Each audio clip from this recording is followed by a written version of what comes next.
To access the air filter, first open the hood.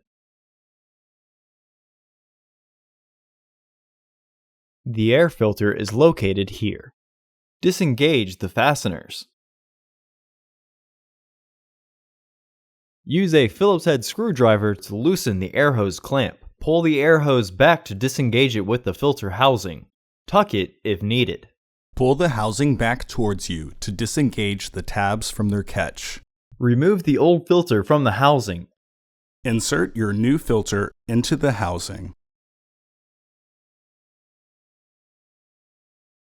Slide the air hose back onto the filter housing. Reinstall the housing by sliding the securing tabs in. Re-engage the fasteners.